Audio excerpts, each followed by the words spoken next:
T20 world cup లో నమీబియాతో Pakistan match పై సర్వత్రా ఉత్కంఠ నెలకొంది. కొలంబో వేదికగా జరుగుతున్న మ్యాచ్ లో పాక్ ఓడితే సూపర్ 8 అవకాశాలు దాదాపుగా మూసుకుపోతాయి.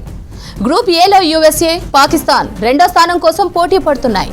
నమీబియాపై పాకిస్తాన్ విజయం సాధిస్తే నేరుగా సూపర్ 8 లోకి అడుగుపెట్టనుంది. ఒకవేళ ఓడిపోతే పాక్ ఇంటి బాట పడుతోంది. నెట్ రన్ రేట్ ఆధారంగా అమెరికా సూపర్ 8 ఛాన్స్ కొట్టేస్తోంది.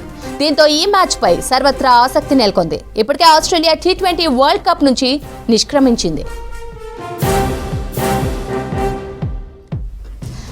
మరిన్ని డీటెయిల్స్ తేజస్వి అందిస్తారు. తేజస్వి, పాకిస్తాన్ ఈ మ్యాచ్ లో ఓడిపోతే పరిస్థితి ఏంటి? Sravanthi, ICC men's T20 world cup ఈరోజు లీగ్ ఫేజ్ మ్యాచ్లు అనేవి ఫైనల్ స్టేజ్కి వచ్చేసాయి. అండ్ ఈరోజు నైట్ ఇండియా వర్సెస్ నెదర్లాండ్స్ మ్యాచ్తో లీగ్ ఫేజ్ మ్యాచ్లన్నీ క్లోజ్ అయిపోతాయి.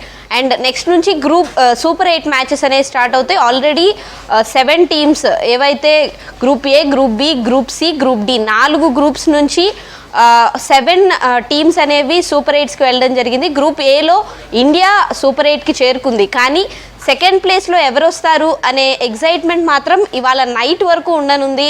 ఎందుకంటే పాకిస్తాన్ ఇండియాతో ఓడిపోవడం వల్ల, ఇండియాతో మ్యాచ్ ఓడిపోవడం వల్ల వాళ్ళు కొంత ఇబ్బందికర పరిస్థితుల్లో పడ్డారనే చెప్పాలి. ఇప్పుడైతే పాకిస్తాన్ నమీబియాతో మ్యాచ్ ఆడుతోంది. ఈ మ్యాచ్లో కనుక నమీబియాతో పాకిస్తాన్ ఓడిపోతే యుఎస్ఏకి చాలా గట్టి ఛాన్సెస్ ఉంటాయి సూపర్ 8లోకి రావడానికి. లాస్ట్ టైం 2024లో కూడా సూపర్ 8లోకి వచ్చింది యుఎస్ఏ, అందరినీ షాక్ చేస్తూ.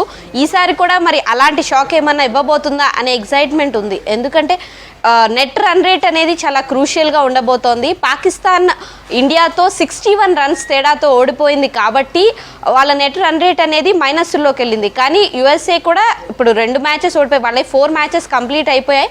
వాళ్ళు 2 మ్యాచెస్ గెలిచి 2 మ్యాచెస్ ఓడిపోయి ఉన్నారు. కానీ వాళ్ళ నెట్ రన్ రేట్ అనేది పాజిటివ్స్లో ఉంది.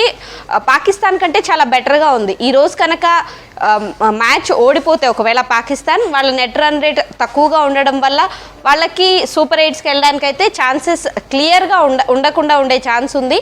అండ్ ఇండియా ఆల్రెడీ ఇప్పటికే ఇండియా, శ్రీలంక అందరినీ షాక్ చేస్తూ గ్రూప్ సి నుంచి జింబాబ్వే వచ్చింది సూపర్ 8కి. ఆస్ట్రేలియాని గ్రూప్ ఫేజ్లోనే వెనక్కి పంపించడం. ఇప్పటి వరకు టీ20 వరల్డ్ కప్ స్టార్ట్ అయిన దగ్గర నుంచి ఇది సెకండ్ టైమే గ్రూప్ ఫేజ్లోనే ఆస్ట్రేలియా వెనక్కి వెళ్ళడం. ఇలాంటి చాలా షాకర్స్ చూసాము. అండ్ చాలా చిన్న చిన్న టీమ్స్ కూడా ఈ వరల్డ్ కప్లో చాలా బాగా పర్ఫామ్ చేశాయి. అండ్ మొన్న ఇండియాతో నమీబియా ఆడినప్పుడు కూడా నమీబియా చాలా స్ట్రాంగ్ ఫైట్ ఇచ్చారు లాస్ట్ వరకు. ఈవెన్ పాకిస్తాన్ ఇండియాతో ఆడలేకపోయినా సరే నమీబియా చాలా స్ట్రాంగ్గా ఆడింది. అండ్ ఇవాళ నైట్ ఇండియా నెదర్లాండ్స్ మ్యాచ్ కూడా ఏం జరుగుతుందో చెప్పలేము. ఒకవేళ నెదర్లాండ్స్ కనుక ఇండియాని మంచి నెట్ రన్ రేట్తో ఈరోజు కనుక ఓడించగలిగితే నెదర్లాండ్స్ కూడా ఈవెన్ యుఎస్ఏని బీట్ చేసి సూపర్ 8కి వెళ్ళే ఛాన్సెస్ ఉంటాయి.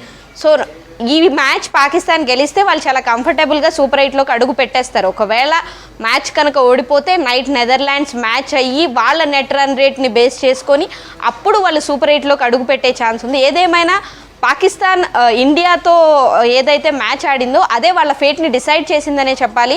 వాళ్ళు ఆడిన సిచ్యువేషన్స్కి వాళ్ళ ప్లేయర్సే, షోయబ్ అఖ్తర్ లాంటి వాళ్ళే రియాక్ట్ అయిపోయి ఇలాంటి గేమ్ కోసమా ఇంత ఫైట్ చేశారు అనే స్టేజ్కి అయితే వచ్చేసారు పాకిస్తాన్ వాళ్ళు. ఈరోజు చాలా వాళ్ళే టాస్ గెలవడం వాళ్ళకు ఒక అడ్వాంటేజ్గా మారింది. కాబట్టి ఈ నమీబియాతో మ్యాచ్ ఈజీగా గెలిచేసి వాళ్ళైతే కంఫర్టబుల్ పొజిషన్లో ఉండాలనే అనుకుంటారు శ్రవంతి.